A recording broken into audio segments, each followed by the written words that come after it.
All right, Shabbos, say good morning. Let us begin. So we are starting. Good. Thank you. So we are continuing this morning in Os Mem Ches in Tzidkas HaTzaddik. So also, if you remember again, the Rebbe really introduced to us this incredible idea of Lo Yischaber Im Rishayim. That as much as we said in Os Mem Zayin, that every midah, even negative ones, and every character traits, even negative ones, can be used for good. When it comes to creating connections with the wicked, one must distance themselves. That one must be very careful about connection with a rasha, because that connection, and again, how remember who's a rasha, how you define a rasha, so that we're not exactly getting into, because that becomes even a little bit more complicated. But one of the things that we did see is that even someone who may have good intentions, but the actualization of those intentions is through something negative or illicit, ultimately, again, has the status of a rasha as well, and really needs to be avoided. That was the example of Yosef and the wife of Potiphar. But the Rebbe ends off really by saying something quite fascinating. The Gam Yehuda, we're on page Kuf Tes Vav, in the Be'urei HaChasidus, the left-hand column. So the Rebbe writes as follows. He says, the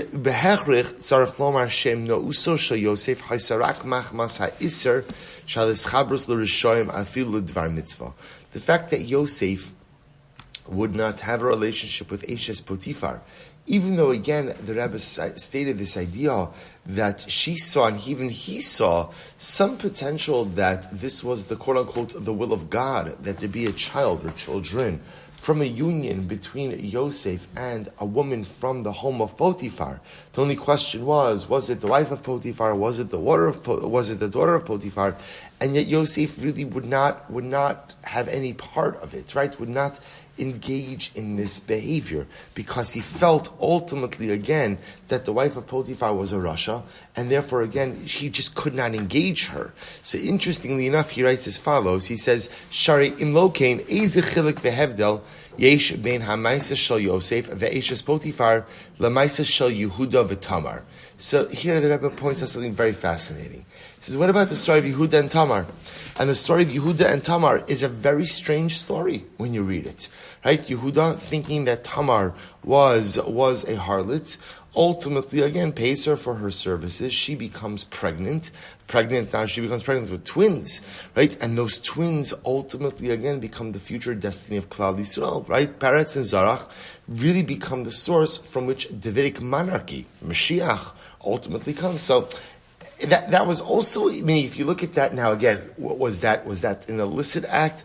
Not really. In other words, remember again, Yehuda wasn't married, Tamar wasn't married. In fact, the Gemara points out that he asked her a whole series of questions before having relations with her.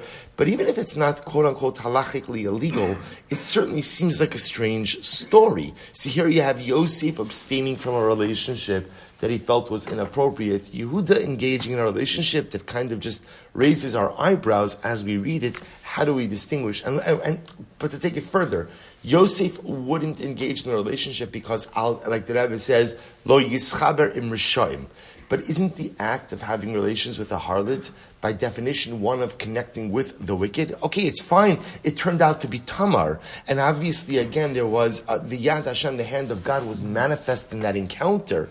But still, when Yehuda is thinking about the decision, doesn't he, like Yosef, have to be careful with connection with the rasha? So the Rebbe says something amazing. He goes on, he says, V'afapi kain yotza mimenu mimaisa zemelochim malchus beis David uneviim. So remember again, from Peretz and Zarach comes Davidic monarchy, and also great prophets like the prophet Yeshayahu.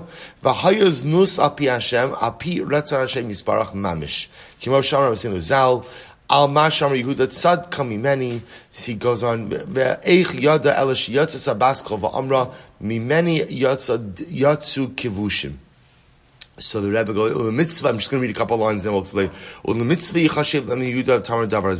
So remember again, not only that, but as Tamar is about to be executed for her act of immorality, remember, she is not going to disclose the identity of the father of her children. She will not embarrass Yehuda. But Yehuda then realizes what happens, and he says the words tzadka mimeni. Ultimately, again, she is more righteous, she is wiser than I. In fact, the Gemara says that a baskal, a heavenly voice, comes out and said, Tzadka, after Yehuda said she is righteous, the Ribono Shel Olam said, Mimeni. these circumstances have come about because of me. So you see that the Ribono Shel Olam himself was involved in these circumstances. So asks Reb Tzaddik, Ve'im kein, yesh lahavin, lama nimna Yosef milishmo la'ishes Potifar, achari shera es kol hashoshelas hakidusha hamadas la'atzeis ma'em. So let's go back for just a second. So HaKadosh Baruch Hu says, all of these circumstances were from me. They were all from me. So I don't understand. We're going back before to the Yosef story. Eshes Potifar sees that there is to be a union between what she thought was her and Yosef. Even Yosef sees that there is some connection between a woman from Potiphar's house and him, which will produce offspring. So what? I don't understand. Meaning, it's even if you think about it to a certain degree. Isn't it even a stronger case to be made than the Yehuda and Tamar story? Right? When Yehuda has relations with Tamar, he has no idea that God is in the picture over here. He has no idea about the wheels that are turning. Right? Yehuda is coming off the loss of his wife. Right? Looking, so he finds so again, afterwards you see it was God. Yosef at least has some type of prophetic, what is the right word? Like inclination that this is supposed to be a union, and yet he doesn't go through with anything. How do you understand it?